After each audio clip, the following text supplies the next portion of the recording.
I'm Klaudia from The Beat, and I'm here at New York Comic Con talking to the cast and showrunner of Season 4 of She-Ra and the Princesses of Power.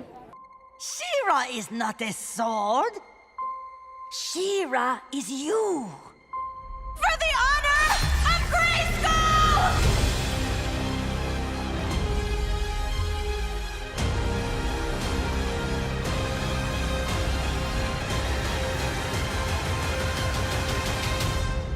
Was this the first time you guys have seen the episode, or have you guys seen the whole season yet?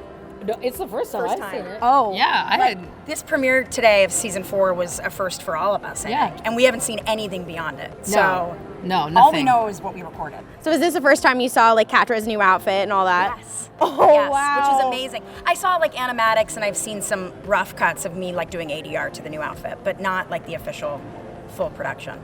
Oh wow, that's so cool. Chic. Yeah. We actually were able to see the episodes before, but it was such a treat to see it with everyone else. On a big screen too. Yeah. I was watching it on my small iPhone, so way better today. And it was just lovely to hear all of the fans like cheering every time one of the characters came on and laughing at the comedic moments. I just loved it. And I also love her outfit change. I mean, we got a sneak peek of that, like a year ago? And every almost season drop, I'm like, is this the time? Is this the time when Glimmer gets the new hair? And finally, it is the time she gets the new hair. Obviously, this season has a lot of new stuff for Catra, and you said a little bit on the panel that there's going to be a lot of new stuff for Scorpia, and we got that little clip. But obviously, the big elephant in the room is there going to be anything for Entrapta, who is a favorite of mine? Is there going to be anything for her, or is it not her time yet? Okay, so Entrapta was sent to be silent at the end of the last season. We don't know that much about Be Silent yet, but I definitely think that just stay tuned and maybe look for her a little bit in that season. See the brain is churning. Scorpia is a little bit of a favorite of mine, and we got to see a little bit of her today, and we got to see baby Scorpia today. What can you tell us about Scorpia's time to shine this season? I heard she gets a little bit. She does. She certainly does. Listen, Scorpia has basically been living for Catra for as long as we've known her. That's been kind of her like main focus. And as we saw in that first episode we screened today, this season she starts to question a little bit like, oh my gosh, like who is this person that I've devoted my life to? Yeah. She's sent Entrapta to Beast Island and has no intention of going back to get her, and that doesn't necessarily bode so well, and it doesn't sit so well with Scorpia. So we get to really follow her on a journey, really of kind of like figuring out what those emotions are, what they mean to her. And then of course there is a very large Scorpia episode coming that I'm so excited for people to see. Oh man. Yeah. Oh man. Yeah. Honestly, Scorpia's my favorite character. Oh. Like, I don't know if I've ever really said that Really? out loud or in an interview, but yeah, she truly is. I can't wait for that episode to really kind of showcase her. And the daily affirmations thing, so I know. good. It's so good. I think the thing that people really love about her is like she's so positive, even though she's in the Horde, which is like it starts out as funny, but then it starts to be really, really nice. Well, I said often that people always say they're like, but why does she stay with them? And I was like, she was born into that world. Yeah. Just because you're born into, and I think that that's actually a brilliant kind of comment on the fact that people can be born into situations that they don't necessarily, internally align with, but that's just all she's ever known. Like she doesn't know any different. She hasn't been exposed to anything different. Yeah. And she's loyal to that group of people. Exactly. She's not going to just run off to the princesses just because she finds out she's one. Yeah. I mean, it's really, it's a testament to who she is. Yeah, absolutely.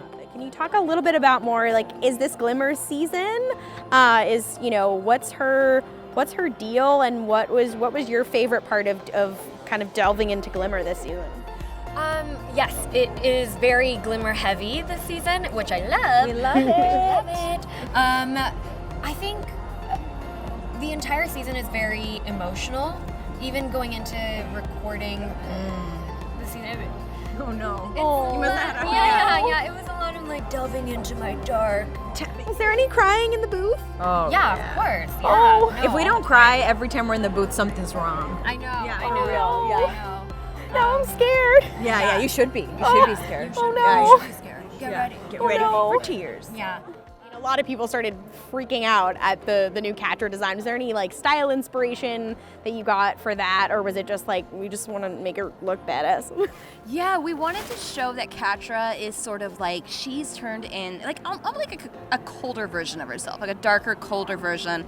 Wherever her heart is, she's kind of locked it down. And I think in a lot of ways, she also looked pretty young in the first season, kind of scruffy, a little rough around the edges. And this is what she thinks she has to do to like get that respect that she's always craved. So it's like she's sort of gotten rid of a lot of her more cat-like elements. And like her hair is a lot slicker. She is just sort of like, again, she just is presenting this colder, just darker version of herself. So I think that's, we wanted to sort of like, there are certain things like her little kitty ear tufts that she had that she's sort of gotten rid of. And I know it is sad that it's like, she feels like this is what she has to do. So I want to talk a little bit about Catra this season. She's obviously going to be, she's not doing so great, but she's kind of taken, this is a bit of a spoiler, but she's taken a bit of an upper hand from Hordak. What was, I mean, if you can tell us, like, what was your most interesting moment, I guess, working with Hordak this season? Because we really, he's kind of just a shadowy figure kind of in the past, but we haven't really seen you two interact that much. No, that's true. We did a little bit in the beginning, and then most of his stuff turned out to be with Entrapta. And so I think Catra's been really jealous of that relationship. She's seeing that Entrapta is kind of the favorite. She's extremely smart. And so, of course, what does Catra do? She lies to Hordak, acts like Entrapta, completely abandons ship. And really, at the end of the day, Catra sends her off to Beast Island. I mean, Catra's really making decisions now like she's at the top of her rank. And she's getting up there. I mean, she's really becoming an important part of the villainous side. I'm worried for her because it's like, at what point can you somehow return and redeem? And that's the big question everyone has, is like, how do you wrong all these rights? It's going to be very tough. Right all the wrongs. Right all the wrongs. Thank you. Did I say wrong all the rights? You did. Oh, that's amazing. I was gonna let it slip. I mean, No, you She saved wants me. this, yeah. Thank you. I appreciate that. That's on brand. Scorpia. That's so Scorpia. And Catra would be like, shut up, and move on. And she'd be Me, like, I'm no, I meant it wrong, Thank you all the for rights. correction. Thank you. Yes, she would. She'd commit to the wrong. Totally. I was like, that's really on brand for Catra. Would you guys say this is a more like personal growth season than a plot heavy season like last one? Yes. Okay. Yeah, it gets personal. Oh man. I guess my last question would be, what was, even if it doesn't have to do with your character, what was your favorite part of, if you can tell us, this season? Or if there's a new character that you're working with, or a new place that your characters go, or is there something like that you really loved specifically about this season? I think all of that happens. There are new characters. They do go to a new place. I personally really loved the musical episode.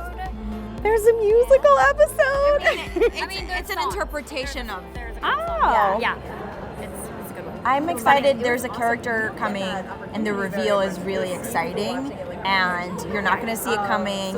And I'm very, very happy that there is this addition, because it gives you a glimpse into one of the characters' past that is helpful in understanding who they are.